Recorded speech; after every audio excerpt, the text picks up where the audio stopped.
Our friend Rex Hundler is one of our favorites on the program. We talked to him a few times a year. He played in the big leagues for 15 years, first-round pick, has been a broadcaster for the last 2+ decades, and we usually visit with him in, I guess, less than studio environment circumstances. True. Good right? way to put it. He's walking outside of his house, showing us the garden, and the Wi-Fi goes kaput. He's in hot yoga.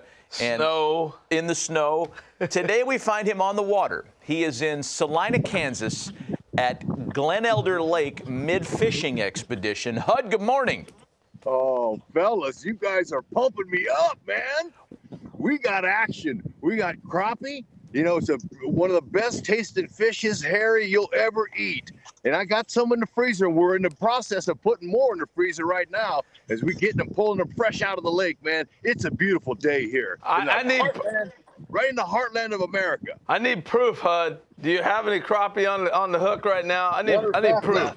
I'm with the master crappie fisherman, Tom. Tom, how's it? Tom just hooked up on one. Let me show him to you. Tom, bring him in. Bring him in. All right. Now here he is. Pull him in. There he is. Why do I feel like he's... Wow, those are good sized crappie. Drop that phone in the water. Believe it.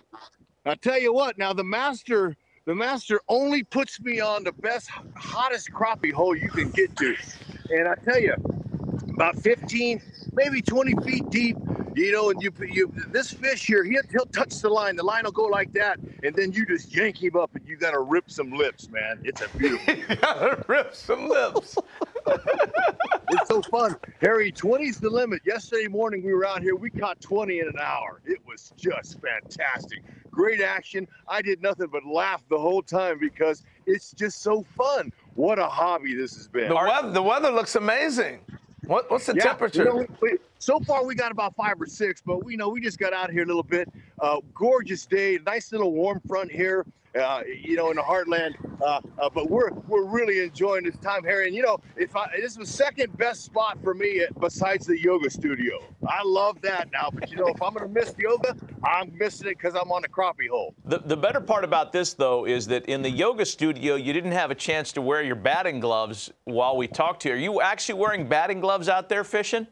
Absolutely. Now I didn't want to carry my baseball out here today because I need 2 hands to catch them crappie. But Harry, remember the gloves they make here? These are winter. They're winter gloves, like for winter baseball, like early in April and then late in September. And I still have these gloves from my playing days, Harry. And I hunt with them. You know, when we hunt ducks, I fish with them. Anything outdoors, they're like super insulated gloves, man. I'll tell you what. Franklin does a great job. All right, Hud. So give me a hitting story. Give me a funny story. Winter ball, pitch somebody in your face, regular season. Give me a story real quick. Oh man, Harold, there was plenty of them, but I tell you what, there's nothing better than facing the beast, Randy Johnson. That was nothing better. You know, and I knew Randy. We were teammates in '88 in Indianapolis before, you know, he got into the big leagues and became the big unit. So we were friends. So whenever I got to face him, it was on. I would run to the batter's box because it was fun competing against your friend. And I tell you what, the big unit, man, he goes strike 1, strike 2, fouled a couple of them off that 100, back to the screen. I'm right on him, Harold, right on him. And so he comes after the second foul ball. He comes walking halfway to get the new ball, and he goes, slider. And I said, slider? Throw me a fastball, belt high, see how far I hit it. And he turned around, walked back out to the mound, and Dan Wilson, his catcher, he heard it. And so I get up there and I'm thinking, okay, you know, he's got a 100-mile-an-hour fastball. Why would he not challenge me 0-2? And so he gets up there and he shakes. He shakes twice. And I'm going, uh-oh, I'm fried now. I don't know what he's coming with. So sure enough, he kept his word. He had 2 kind of sliders. He had a get-me-over slider that started out eye-high. That was hittable. And then he had that Ron Guidry, Steve Carlton slider that was a nasty 92 back-legger. So he kept his word, and he threw that slider. Wilson put the fastball down because he saw I wanted to hit it. And so he throws me that back leg slider. I got out of the way of it, Harry. I got out of the way of it and tried to make it look like it was a ball, and it was framed up. Wilson framed it up perfectly. Strike 3. and I took one step out of the batter's box, and I grabbed my pants, and I curtsied to him. I remember. I was sitting there, gave him a curtsy. Harry, I think you were there. You were in our dugout. And then later, you know, when we faced him later in the season, I wasn't started. Marcel Lashman didn't start me, and I was upset, man. I was pissed. And so the whole game, and you guys were watching me. I had my bat in my hand the whole game, and so Harold comes over, and he gives me a little piece of paper, and it says, "HUD, are you scared?" And a big unit, and it was signed unit, and he goes, Harry goes, "HUD, this just came over from the other side." And when I got that, see, I didn't realize that my guys were playing with me. They were messing with me all the time. And so I took it seriously. Now I'm angrier than heck. And so he comes out in the fourth inning, you know, he looks at our dugout and he raised his hands up like, "Where are you, HUD? How come you're not in there?" And I remember standing up, pointing to the manager saying, "He's the reason." And so the confrontations I had with the big unit were epic. It was Oh my gosh, HUD. You're something else. Harry, I know you guys are good at looking up numbers. Check the numbers. We just did. Keith Costas just checked the numbers. You hit 389 against Hall of Famer Randy Johnson. Uh-huh.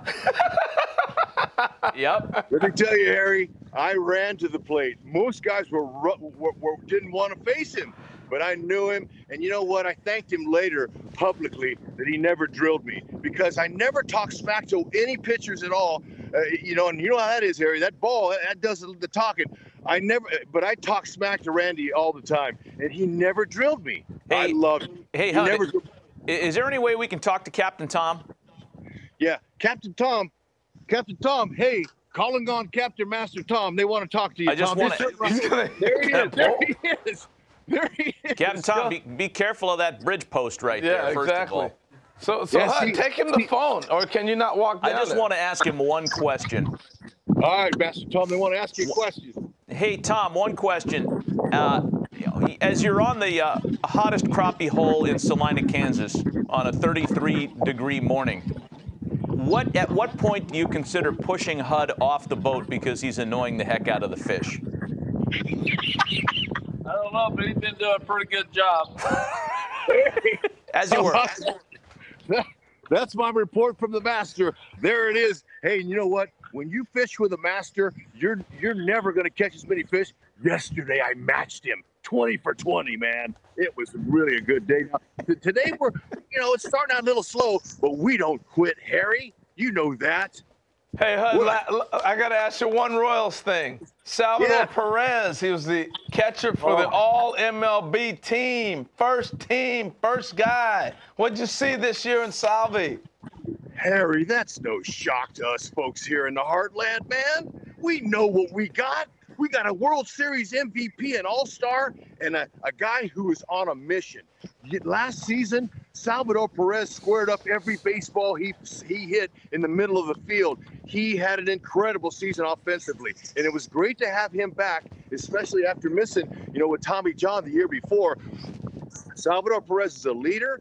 With all those, the harem of young, the stable of young starting pitchers the Royals are grooming right now, those pitchers got to be excited. The Royals are coming. The Royals are coming. Believe it, Harry. Our lineup is all of a sudden filling out, too, with Santana, the kid Michael Taylor we got to play center field. Watch out. They're going to move Dozier back over to third base where he's happy. We got Merrifield, Mondesi, Dozier. Oh, let's not forget about Jorge Soler, who hits him out of the Soler system. Oh, man. HUD.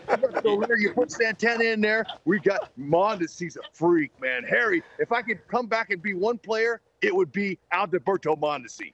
Hey, HUD, we appreciate the call, man. It's great catching up with you. Enjoy the rest of the hot crappie hole morning, and way to go, buddy. Happy holidays. Happy holidays. Merry Christmas to you guys. Harry, I love you guys, man. Harry, you are a great teammate, man. Thanks for giving me a ride to the yard at the Big A in your 450 Mercedes. Imagine every day picking this dude up right in the park. HUD, way to go, man. Have a fun time out there today.